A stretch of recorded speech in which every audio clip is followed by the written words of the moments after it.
Game Nashville Sports Network. Let's talk racing. This is Chasing Checkers with Chase McCabe. Checkered flag is in the air. Oh, yeah! Racing lives here. Your sports live here. All right, boys, let's do this. On 102.5 and 106.3, The Game and the Game Nashville Sports Network. Here they come to the line. Green flag goes in the air, and the field thunders off to turn one for the first time. Down the back straightaway they fly. Still no verdict in that battle for the number one position. Keselowski by a bumper up high. Joey Logano down low.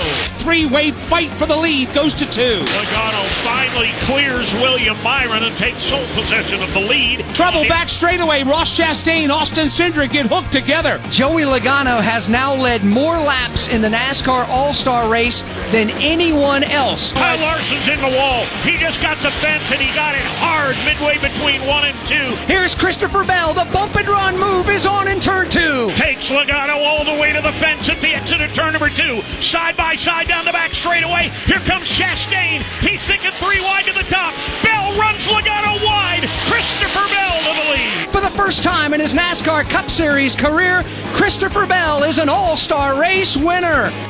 And that's how it sounded on the Motor Racing Network, as heard here on the Game Nashville Sports Network. And welcome into another edition of Chasing Checkers here on 102.5, 106.3 The Game. I'm Chase McCabe with you, and it's all presented by the Nashville Super Speedway. We're just a couple of weeks away, a week and a half away from the Cracker Barrel 400 weekend. You can still get your tickets by going to NashvilleSuperspeedway.com or calling 1-866-RACE-TICKS. We have a huge show planned tonight. Not one driver, not two, but 3 NASCAR Cup Series drivers are going to join us here on the program. Brad Keselowski, who drives the number 6 and is co-owner of RFK Racing. He's going to join Ryan Preece, who drives for RFK Racing. He's going to join the show as well. And then Ricky Stenhouse Jr. as well. So we are looking forward to having those guys on with us. So let's get into it. Let's react to the All-Star race. You just heard it there. It was so much fun. The racing, the back and forth that these guys had, I thought was fantastic. I really liked the short track package and the tire that NASCAR had for North Wilkesboro. And look, if they're ready for a points race, I'm all for it. I support it. Would love to see it at the North Wilkesboro Speedway, because I thought it was a ton of fun for them in the All-Star race. And usually, I mean, the last few years, just being honest with you, the All-Star race has been kind of boring. To see Christopher Bell chase down Joey Logano like he did, Logano led 139 laps, Bell only 28. I thought it was very compelling and a lot of fun. So what did you think? You can tweet at me at Chase on Game and let me know. But Christopher Bell, you know, we talked about Kyle Larson last week and how he's very much in the mix and showing his dominance. He's obviously attempting the double this weekend. Well, I think C-Bell reminded everybody that he was there too, that he's won 3 points paying races, and he did it again with an all-star win at North Wilkesboro. What a really, really cool finish. Here was Christopher Bell with Fox Sports after the win. North Wilkesboro, how about that one? Yeah, that right there is absolutely incredible. And North Wilkesboro, best short track on the schedule. Are you saying you want a points race? Let's go! Hey, I have to ask you about these guys right here. It all started yesterday with that unbelievable stop, the 2-tire stop. Almost hit your guy. You guys pulled it off and won the heat race. What do you have to say about the pit crew and what they're doing this year for you? Man, they're the best. I mean, there's nothing else to say. And this sport can be so humbling, because behind the car, behind the wheel, you're just a small part of success. And these boys right here, Adam Stevens on the pit box, all the mechanics, all the engineers that put this thing together, they're the big picture. I'm the guy that gets to sit up here and talk to you and take pictures, but without them, I'm nobody. And I owe it all to these guys. I got to tell you, that I love that. I love that he's a team first guy, that he's thinking his guys, and they try and put an emphasis on that with the All-Star race, which I think is really, really cool. But he earned it. I mean, he earned it. He chased down Logano. They had that promoter's caution, which we'll hear from Logano here in just a second, and I'll kind of give you my thoughts on that. But I just thought what a performance by him, and I think we're going to be talking about Christopher Bell quite a bit for a long time. I mean, he's to me up there with the type of caliber with Logano, with Larson, with what they're able to do. But I mean, Bell's another one of those guys. Kind of reminds me of a guy that used to drive the number 20 and Tony Stewart, that he can drive anything with a steering wheel. And Bell is young. I mean, I think he's shown that he just has that talent, that tenacity. So that was really cool to see. Now on the other side, I mentioned Joey Logano. He led the most laps, probably deserved to get the win. He didn't. Regan Smith did the interview with him from Fox Sports and said that, he thought it was exciting and everything. This was Logano's answer. I'm glad you had a blast. I'm pissed off right now. I just, dang it, we had the fastest car. The Shell Penzo Mustang was so fast, and, you get the, I don't know, trying to choose my words correctly on the caution situation, and obviously I got bit by it, so I'm the one frustrated, obviously, but gosh, I don't know. I mean, I felt like the fall off wasn't too bad as the sun went down, and we had 6 cars or so stay out with us. I thought maybe we can hold them off, but the 20 had a good enough restart to clear too many of them too fast, and I couldn't get away in time. It took me 6-7 laps to get my car up and rolling again, and I did all I could do to hold him off, and he got under me and just released the brake, gave me no option, right? And he kind of just ran me up into the wall, and if I could have got to him, he was going around after a move like that. I just couldn't get back to him. Just too much to try to make up with the tire deficit. So just frustrated after you lead so many laps and the car's so fast and you don't win. It hurts quite a bit. So some of you are going to say, here's baby Joey crying again because he lost. And then some of you are probably going to be like me and go, I'm okay with him being pissed off. I got no problem being mad. So you're mad at a guy because he's mad he lost. Okay. All right. I got no problem with that whatsoever. The dude had the car. The tires fell off. There was this caution that, look, it's the All-Star race, so you want to create some different rules. I loved that there were no stage breaks, that they just ran the 250 laps and then, had the only, I guess, gimmick caution they had was, was the promoter's caution where Michael Waltrip dropped the flag, which was kind of funny. But so I was kind of cool with that without the, the stage breaks and stuff like that. But he has every right to be mad. I mean, he lost. So it's okay to be pissed off. But this was the comment he made about the gimmick caution, I guess you could call it. Yeah, I'm all about no gimmicks with the caution. I'm all about that. I'm a little... Me and Marcus Smith aren't seeing eye to eye right now, okay? I got to have a word with him. I mean, he was laughing. He was trying to play it off, but you could certainly see the frustration. My thing is, I used to like when they would invert the field when the All-Star race. I thought that kind of added something to it when it was at Charlotte. I mean, so they're going to add gimmicks. It was worth a shot. I like that it gave us the restart. It made it exciting. You had 3 and 4 wide. You're going to hear, some of the other drivers talk about that. So I don't hate it. I don't love it. Like, I hate it for Joey, but I also love it for Christopher Bell. So I think I'm kind of split on that when it comes to what the, what that promoter's caution, as they called it, meant. But I certainly understand Joey's frustration on it and, what kind of happened there. So it is what it is. Christopher Bell is the All-Star winner. He gets that $1,000, and Joey comes home a bridesmaid. Ross Chastain was 3rd, Alex Bowman 4th, Chase Elliott 5th, William Byron 6th. So another solid run for Hendrick Motorsports.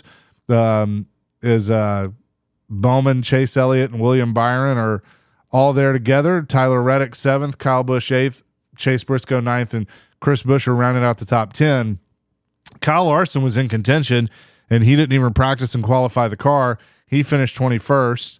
had some issues, and I felt awful for Brad Keselowski. We're going to talk to him in a few minutes about their night. I mean, they had the speed. He led 100. What was it? Or I'm sorry, he led 62 laps of the 250, and had issues. Got mired back there after caution and pit stops and stuff. So I really hated it for BK, but another good run by him. So that's how it all shook out with the All-Star race at the North Wilkesboro Speedway. Hitting some other things that have happened in the racing world this week. How about, and we're going to talk about the Indy 500 a little bit later, but how about Team Penske and what happened there with all three of their cars? And there's been some major fallout from that because Joseph Newgarden from here is going to have to go to the back. Will Power. So what ended up happening earlier today is Team Penske announced that there were going to be departures of 3 top executives after what was the cheating scandals, what it's being called, ahead of the Fast 12 qualifying on Sunday afternoon. Tim Cindric, who is Team Penske's team president and race strategist for Joseph Newgarden, he has been relieved of his duties. That's Austin's father. He's out, and he's been there a long time with Team Penske, ran the NASCAR part, and then kind of moved over doing more just the IndyCar stuff this year. But I mean, that's something he's really been in charge of. They also said goodbye to Ron Ruzwetsky, who is the managing director and race strategist for Will Power, and Cal Moyer, who is the general manager and race strategist for Scott McLaughlin. All three of them gone from Team Penske. Team owner Roger Penske said, quote, "Nothing is more important than the integrity of our sport and our race teams." And keep in mind, Mr. Penske also owns the NTT IndyCar Series in the Indianapolis Motor Speedway. He goes on to say, "We have had organizational failures during the last 2 years, and we had to make necessary changes. I apologize to our fans, our partners, and our organization for letting them down." End quote. This is all stems for when Power Newgarden were scheduled to hit the track for qualifying. Their number 2 and number 12 cars were pulled out of line, brought to the garage because teams noticed the attenuator, which is a part of a car you're not allowed to modify. I don't really know what exactly that does, to be completely honest, but they said it had been sealed off. McLaughlin wrecked in practice, didn't attempt a qualifying lap, but they noticed his was fine, wasn't touched, but this was something that I guess they had modified, and therefore they got in trouble. I mentioned Tim Cindric. He's been with Penske back since 1999. Ruzwetsky was there since 2005, and Moyer began in 2015. Cindric was the president of Team Penske since January 2006, which he oversaw NASCAR, won the 4 championships in the Cup Series, 6 owner titles in the Xfinity Series. So did a lot there. He announced he was stepping down as team president earlier this year, but he remained in charge of the IndyCar Series program and led strategy for Newgarden's team. So pretty big development with those guys in the news there. So certainly something to keep an eye on, who's going to take over in those roles for Team Penske, and we'll see how it affects our guy Joseph Newgarden when it comes to the Indy 500 coming up this weekend. Also, the Hall of Fame for NASCAR, the 2026 class, has been announced, and it's a 3-person group, which is the 16th class since the Hall of Fame was founded in 2010, and it is Handsome Harry Gant, Ray Hendrick, and Kurt Busch. So really cool to see those guys get in.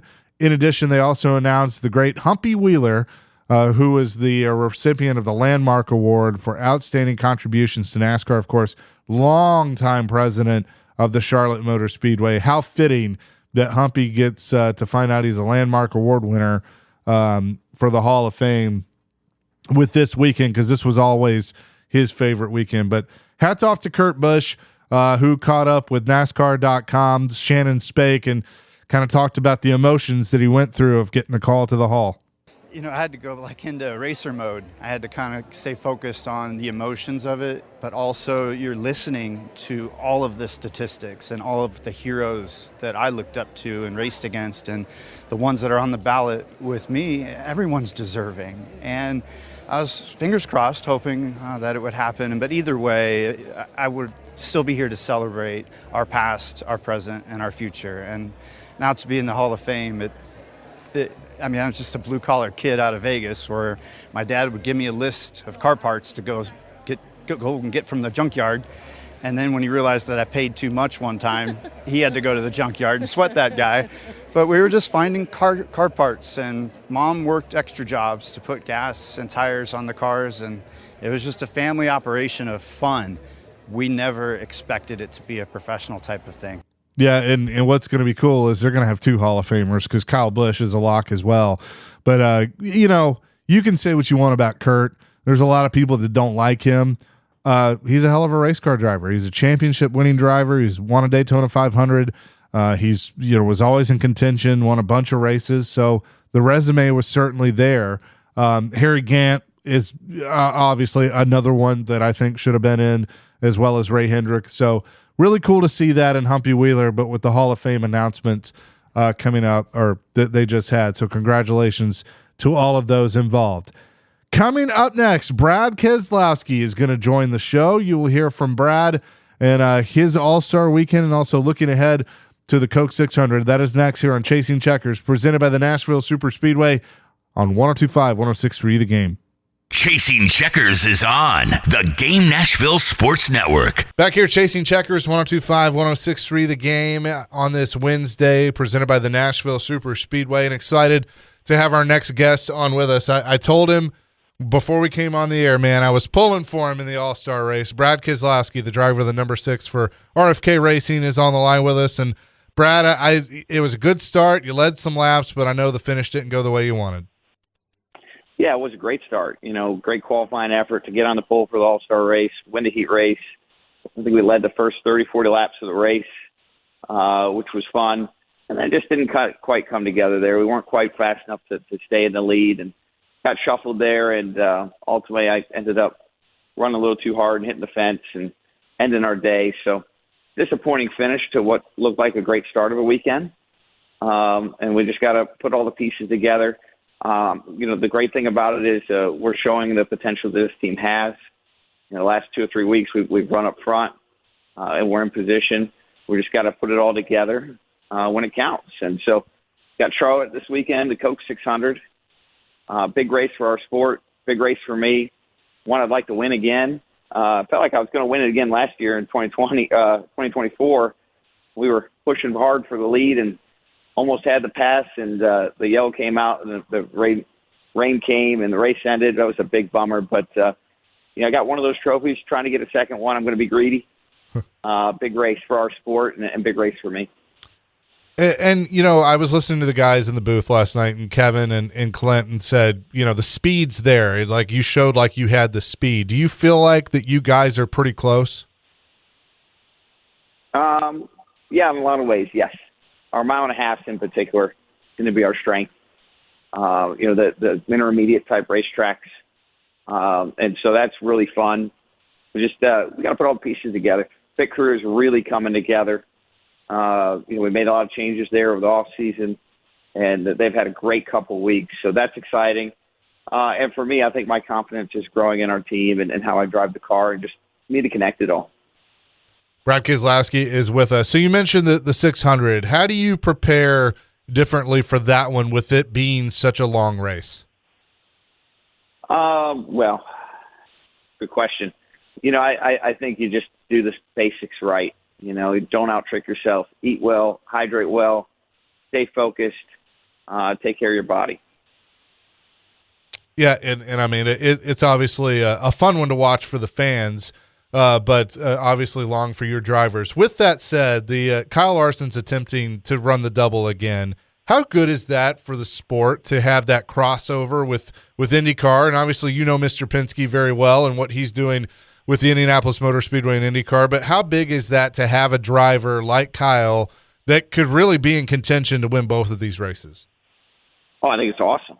It's great for him. It's great for both IndyCar and NASCAR, and it's great for our fans. It's a hell of a story. Fun to watch. I'm glad he's doing it. I'm glad anybody would do it. It's something that I had aspired to do for a while and never got the opportunity. But I tremendously respect Kyle for doing it. Do you look at it, as a driver and maybe now as an owner too, would you like to see it come back the other way? Like one of their, I know Elio Castroneves ran the Daytona 500, but, somebody like a Joseph Newgarden or one of their big stars try and attempt the double coming back the other way? That'd be interesting. I never thought of it that way. An IndyCar driver trying to double with NASCAR. The challenge with that is the NASCAR side seems to be more challenging to get a team to embrace it than the IndyCar side. But, it's an interesting thought nonetheless.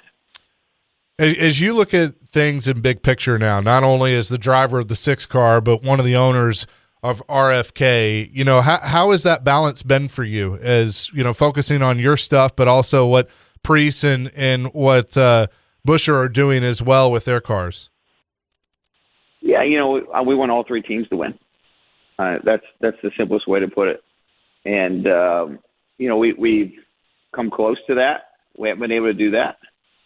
But, I want to see all of us be successful. I want to put all 3 cars in the playoffs and want to contend down the stretch as a Tier 1 organization does.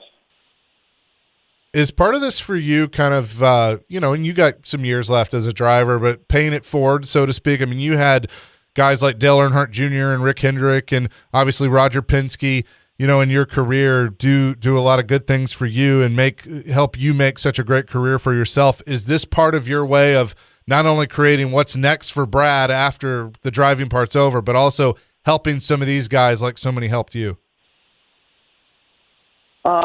I think altruism is important in my life, regardless of whether it's in motorsports or somewhere else. I have a Checker Flag Foundation. I think it's really important to give back more than what you've received, and I'm trying to do that.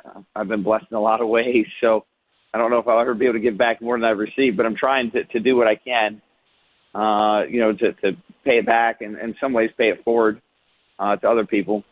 And I love that part of my life. It's incredibly rewarding. I think gratitude is important as a person to have.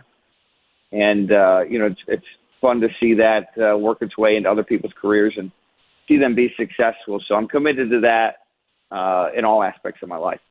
Talking with Brad Keselowski. What's it like working with Jack Roush? Jack's an interesting guy. Obviously, very smart, very technical. He's in a season of life that makes it hard for him to be, every day engaged. So we probably talk once every week or two where I try to catch him up on what's going on. I'll probably call him actually here later today. So thanks for the reminder. But, what I really respect about Jack is he pushes very hard for accountability, which is something that is important to, and again, outside of even our business, but all aspects of our life. And he drives accountability harder than anybody I've ever seen. As you've gone through all this, Brad, as a driver and an owner, and we're in, year 4 or 5 of the next gen car, or the Gen 7 car. I mean, what has that process been like? Because I've heard people say that it puts things more in the driver's hands, but you got to know what you're doing because it's such a difficult car to drive. So what have been some things that you've kind of learned with that through this entire process? Well, the next gen car just drives different than other cars, and you have to relearn certain aspects. Particularly, it doesn't have a lot of power, but it has a really big tire, and so you can get away with things you couldn't get away with in the old car. And you have to manage those things and push the car harder in a lot of ways. So with that, it brings me to the Nashville Superspeedway coming up here in a couple of weeks. I feel like the racing has been really good, and you can remember way back when you won out here in the Xfinity Series earlier in your career. But with the next gen car, I feel like it's created some really good racing. Maybe the resin has something to do with that they put down, but I feel like we've seen a good show the last 4 years. Yeah, last year was really crazy, wasn't it? Yeah, that was something. The fuel situation and some guys staying out, and just a bit of a mess, quite honestly, of a race. But I would agree the racing there has been pretty good. The resin was a big help, made the track multi-groove. I applaud NASCAR and all the work they put into that racetrack. Well, it's funny. I'm the track announcer, so we're up in the booth, watching all the restarts and stuff. And I keep looking at my partner, going, "There is no way the 22 has any gas left. I mean, do we need to check the roll cage or something at this point?" No kidding. That I was stunned that he was able to hold on, and then I think he finally ran out during the burnout. But it was just unbelievable watching the fuel run with that car. And I mean, I don't know how you learn anything from that, but it was pretty spectacular. Yes. Yeah. I mean, what was more impressive to me is that this car picked up the fuel when it was low like that, and they made something of it. Very impressive. Is Nashville a track that you kind of look at as you were talking about 1.5 miles, so it's a little bit under that, but as a track that maybe could be a good point for you and your team? Yeah, and that type of track, 1.5 miles, I guess technically that's 1.25 miles, but really bodes well for us. How we have our cars built, the way we drive them, I think we're going to be really good at Nashville. I have high hopes. Well, I look forward to it and look forward to seeing you. Always appreciate your time, and best of luck the rest of the way. Thank you very much, Chase. And that is Brad Keselowski joining us here on Chasing Checkers, and always enjoy our conversations with him. Coming up next, we'll talk to his teammate / I guess employee, Ryan Preece, the driver of the number 60 for RFK Racing. He joins us next here on Chasing Checkers, presented by the Nashville Super Speedway on 102.5, 106.3 The Game. You're listening to Chasing Checkers on the Game Nashville Sports Network. Chasing Checkers, 102.5, 106.3 The Game, presented by the Nashville Super Speedway. And one of the drivers you will see coming up in a few weeks, the driver of the number 60 for RFK Racing, Ryan Preece, is on the line with us. Ryan, how you doing? I'm doing good. Yeah, and I love everything about Nashville. I can tell you that. I got 2 guitars sitting in my shop, and it'd be nice to win a third so I could start a band. So, yeah, you won the first 2 Truck Series races here at the Nashville Super Speedway, and I think those were your first 2 Truck Series races that you had actually driven in. That was pretty cool. Yeah, no, I mean, that place has been really good to me. Ever since, the first time I got on the racetrack, I've really grown to like it. And then on top of that, just venturing around Broadway and going down to downtown Nashville, it's just somewhere that I really like. Did you ever race at the fairgrounds at all? I did not race at the fairgrounds. Okay. I don't know, because that's obviously a subject. What Nashville Super Speedway has done has been fantastic. The racing's great. They put on a really good show. I'm excited about 3 night races this year, but to have the fairgrounds involved too would be really neat to see, because they're 2 completely different tracks. Oh yeah, I will say I went there last year. And man, I think that place is so awesome. And it's such just walking in through the tunnel in the infield, it'd be great to see that place racing and whether it be the trucks, Xfinity Cup or whatever, go there and, or at least just keep racing going there. So, it definitely seems like a really special racetrack. I will make a promise to you that if they race it at the fairgrounds, I will make sure they put the cone in the middle where it's visible. Okay, because I felt bad for you the other night in the All-Star race. Yeah, that was a bit frustrating because, I get the rule and I understand it, and would I have hit it if it was painted invisible? I highly doubt I would have. I think I don't know. I've moved on, to be honest with you. I think at that time, at that day and moment, I wasn't on the bingo card. So it's moving forward. But I think, common sense, or if you looked at something like that and you can tell that there's a problem during the event, maybe we needed to adjust accordingly. But, at the end of the day, I can talk about it. I can get frustrated about it. I can do a whole lot of things about it, but still ran it over. So nothing's going to change that. Well, because here's my thing. There were 2 things that really stood out to me with it. One, when they showed kind of the wide shot on TV that obviously you can't see from the car, I could barely see the thing. Like, it was covered up in rubber and all of that. And so I think people lose sight of, I can see it or whatever. You guys, you can't really move your head around all that much. I mean, you're relying on what little sight you have and then your spotter. And so I understood how easy it was for you to, kind of miss it. And so I do wonder if NASCAR looks at that. Because I love the choose rule. I don't know how you feel about it as a driver. I think it's cool, but I do think it needs to be in a position where you guys can clearly see it and know what you're doing. Well, and to be honest with you, TV magic can make something look really bright. Yes. When at the racetrack, if you're there, I promise you couldn't see it. Even, anybody in the grandstands or whatnot. But, I just, moving forward, that's kind of an anomaly. Typically, you're able to see it. There's not a moment where you're saying, hey, I don't know where it is. Where this weekend, with all the other racing going on and it not getting repainted, I guess, after some of it, you could not see it. So, moving on, it's something that, the one takeaway I'll say is we had a really fast car. I think we were pretty much the only car that could start, wherever it was and make progress and move forward and, potentially win it. I thought we were going to win that race. So that would have been nice. But, there's always next week, and the clock certainly reset at midnight, and now our focus is on the 600. Ryan Preece is with us. I had Brad Keselowski on earlier, and your boss and teammate at RFK, and I asked him the same question I'm going to ask you. The speed seems to be there. Do you feel like you guys are close? Yeah, I definitely do. I feel like we have really, really good, a really, really good Ford Mustang, and this weekend we're not only going to have a really good one that drives good, but we're going to have one that would smell good too with Irish Spring on the on the hood. So, thanks to Kroger and all our partners, it's definitely a lot of fun being involved and having them as a partner. And we're looking forward to 600 miles. Do you prepare differently for 600 miles than you would for a normal race?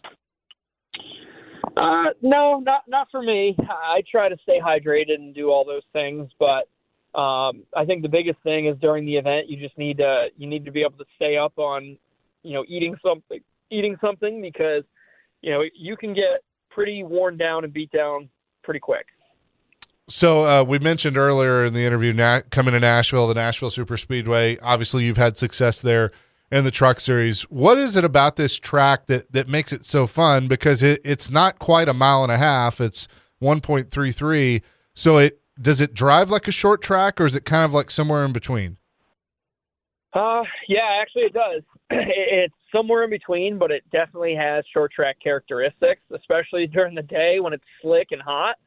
But that's what makes it exciting, not only for us race car drivers because there's different options of where you can run and make speed, but also for the fans because it puts on a good show. Ryan Preece is hanging out with us. Ryan, we're really looking forward to seeing you guys coming up here in a few weeks, and best of luck this weekend in the Coke 600. Yeah, thanks, man. I appreciate it. Ryan Preece, driver of the number 60 for RFK Racing, and looking forward to seeing him in a few weeks here in Nashville, and also what he's got in the Coca-Cola 600 coming up this weekend. Coming up next, we continue the conversations with our great drivers. Ricky Stenhouse Jr., who drives the 47, will join us coming up next here on Chasing Checkers, presented by the Nashville Super Speedway. Get your tickets by calling 1-866-RACE-TICKS or visiting NashvilleSuperspeedway.com for the Cracker Barrel 400 weekend coming up next weekend, May 30th through June the 1st. You're in the Pod Center on the Game Nashville Sports Network. We are moving right along here on Chasing Checkers here on 102.5, 106.3 The Game on this Wednesday, presented by the Nashville Super Speedway. And one of the drivers you're going to see in just a couple of weeks, Ricky Stenhouse Jr. He drives the number 47 for Hayek Motorsports. Ricky, what's going on? How you doing? Oh, man, we're doing good. Actually, enjoying some time here in Nashville. Came in about a week and a half early, so just left Fort Campbell and headed back towards the city. Just been, promoting this Cracker Barrel 400 coming up June 1st. It seems like you drivers, we don't really have to twist your arm to get you to come to Nashville. It feels like you all are very, very excited to come to our city. Nashville, I think that's the whole country. Everybody loves Nashville. So, no, it's great. If I could do one thing in Nashville, I would just, move the racetrack a little closer to the city. But other than that, we love this place. It's a concrete racetrack, something that's totally different, than what we're used to on a weekly basis. So, it kind of throws a wrench in our setups, but it's really fun. We got racing it at night is a cool thing too. I feel like Nashville always looks cool under the lights, and then like you said, we like venturing off into the city when we get some time off from the racetrack. So always looking forward to coming down here. I asked Ryan Preece this earlier. Does it race similar to a short track? I know it's above a mile, but it's not quite a mile and a half. So is it kind of like a short track or somewhere in between? It is definitely in between. I mean, I feel like you end up using more brake than you do at like a mile and a half racetrack, but less brake than you use at like a short track. But, with the concrete, you really got to get your car to work, the front tires better so that you can turn, especially it gets really tight off of turn 4 at Nashville. That wall comes up really quick. You can kind of race all over the place. I've ran really well here, kind of up off the bottom a little bit. I've ran some really good laps right around the bottom. So, being at night, it changes things up a little bit. I would assume the preferred line is going to be right around the bottom. And if your car's working, you'll be able to run the top of the racetrack as well. So, yeah, I would say it's kind of just right in the middle of, a mile and a half and a short track. Ricky Stenhouse Jr. is here with us on Chasing Checkers. How's it been with Hayek Motorsports? I know it's been a bit of a change, the name change from what it was. You've been there a few years now, but what has that been like this year? It's been good. We, on the competition side, haven't had a whole lot of change.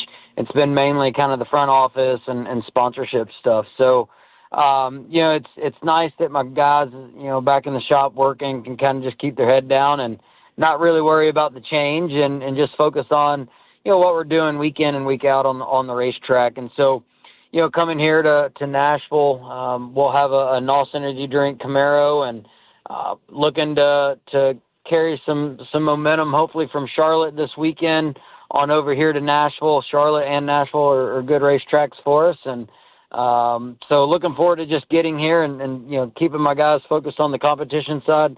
We're 14th in points right now, which is, I'm kind of thrilled about. I think, we still got some potential and work to do on our race car to make it better.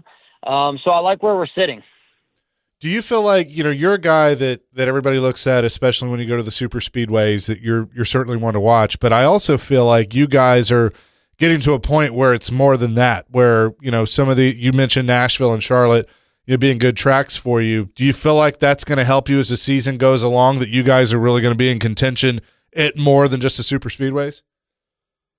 I think so. And I'd love nothing more than to win, a Gibson guitar here in Nashville. So that'd be huge. And, I think for us, the mile and a half racetracks, I think are kind of that next area that we can, break through and get a win.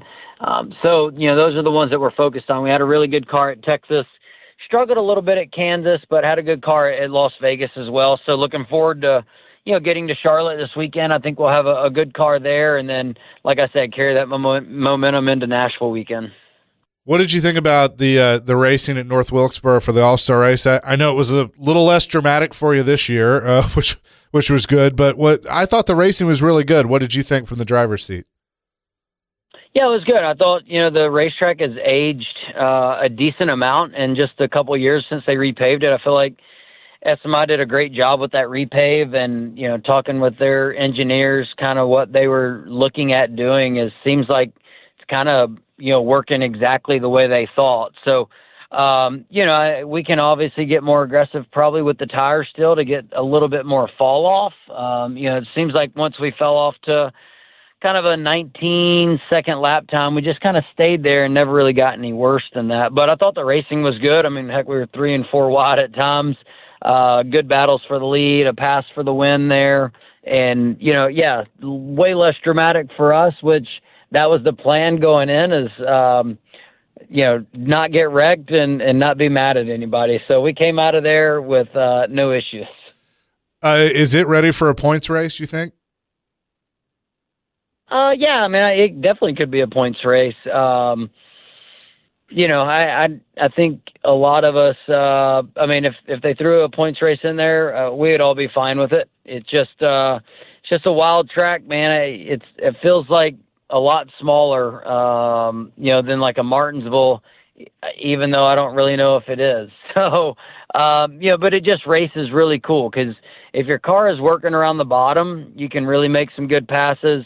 Obviously, you get your car working around the top, it'll be tough for somebody to pass you. But I did like how we could run really all over that racetrack. There's not a lot of short tracks that we have that you're capable of doing that. I feel like in a kind of a dream world, it'd be like the old days where there'd be a true short track season, and Wilkesboro could obviously be a part of that. As a driver, would you like that, or do you like that it's kind of spread out where you could be at an intermediate one week, the short track, a road course, a super speedway, and just keep it a little more diverse?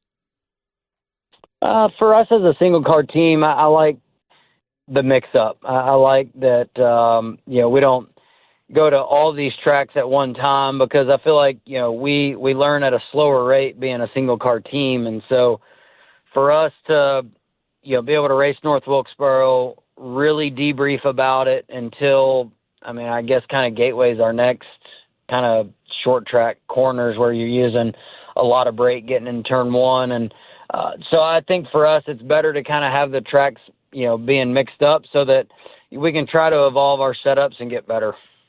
Ricky Stenhouse Jr. is with us. All right, so being from Olive Branch, just outside of Memphis, did you get to Nashville a lot growing up, or mainly just stay down in Memphis?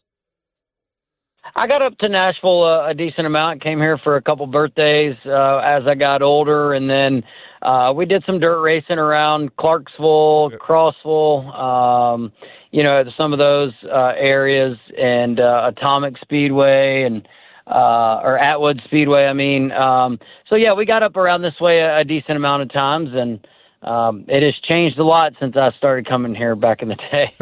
It's definitely changed quite a bit. Ricky, we're looking forward to seeing you here in a couple weeks at the racetrack, but enjoy your time in Nashville the rest of the day, and we'll certainly talk to you soon. Yeah, appreciate it. Hopefully we can see some of your listeners out there. If not, our races will be on Amazon Prime. We got 5 races coming up on Amazon Prime, so make sure people tune in. And appreciate Ricky Stenhouse Jr. for joining us here on the program. We had 3 great drivers in Brad Keselowski, Ryan Preece, and then Ricky join us here. As we wrap things up, it's one of my favorite weekends. You got the Grand Prix of Monaco to start things off Sunday morning, Indianapolis 500 after that, and then the Coca-Cola 600 with NASCAR to cap it all off. I think it's going to be a fabulous weekend of racing. Obviously, here we're looking at Kyle Larson. He's attempting the double for the second year in a row. Last year, Mother Nature kind of cut it short. It's looking better for this year, and so hopefully I'd love to see him run all the laps in both races. Obviously, it'd be really cool to see him win one of them. It'd be even cooler to see him win both of them, but we will see. He talked after one of the practices earlier this week and kind of gave an update on his Indy 500 car. Yeah, I thought it was decent. I feel like when you're out there, everybody kind of looks pretty similar. So, just try to get a little racy at times just to learn a little bit for the race, but it's so different in practice. I feel like there's more accordion and all that opens up passing, where the race is a little bit more difficult to pass. So, but balance, definitely feels a little different than last year. Like there's more of a balance shift throughout the run than I remember having, but it's fun. It seems more challenging. I think he learned a lot from last year with the whole situation, and obviously how to drive an IndyCar. He's obviously learned a lot through qualifying and practice and everything that he's done this year. So look, I don't think anybody would be surprised if Kyle Larson is a player again. He's got to come from the back, He's deep in the field, but that'll be tough. But if anyone can do it, I think he can as well. Shifting to Charlotte to the Coca-Cola 600, you heard me ask some of the drivers if there's any kind of different preparation that you go through because it's such a long race. I asked Ross Chastain, who joined us last week. We had a podcast exclusive with him. You could go check that out by just searching Chasing Checkers. I asked him about racing in the 600. Take a snack inside the car with me, man. We're in there for a long time. The 2022 World 600 was the longest mileage and timed race that I know of in the modern era of NASCAR history. So as far as I understand it to be. So that was a wild one. I didn't run, but I had a quick walk to the porta potty when I got done with that race. Just trying to put ourselves in position for the end. We don't have the speed right now to compete right off the bat. And so we're working through that, and we've been working on the virtual laps that I'm able to run to give feedback to my team, and we've already been doing that for Charlotte. So that's high on the list, high on the priority board to go there and compete. We want to see the front. We want to be in the mix and give ourselves a shot. We want to lead 400 laps and make it boring like the 19th or Martin Truex did a couple years ago. I don't remember which car he was in, but he led a ton of that race, and that's the goal. He set the precedent for some of that stuff in a lot of these races, and that's what I strive for. I just want to be competitive and go race and have a chance to win. And if it shakes out in our favor, great. If it doesn't, I want to be up there and put ourselves in position. That means we're doing the right things off the track, and we just haven't been putting ourselves in a position to even really see the front as much as we want. So again, a fantastic weekend of racing will be on hand, and you can hear the Indianapolis 500 beginning at 10 o'clock on 102.5 The Game that Sunday morning, and then the Coca-Cola 600 will be later that night also on 102.5, 106.3 The Game. My thanks to the Nashville Superspeedway for their great support as always. Again, NashvilleSuperspeedway.com or 1-866-RACE-TICKS. That's where you can get your Cracker Barrel 400 weekend tickets. They got 3 great races, the Rackley Roofing 200, the Tennessee Lottery 250, and of course, the Cup Series and the Cracker Barrel 400. We're looking forward to it, and we're looking forward to another edition of Chasing Checkers coming up next week, Wednesday at 6 o'clock. I'm Chase McCabe on 102.5, 106.3 The Game. Check out all of our podcasts at thegamenashville.com or find us on Apple, Spotify, YouTube, and all other major podcast platforms.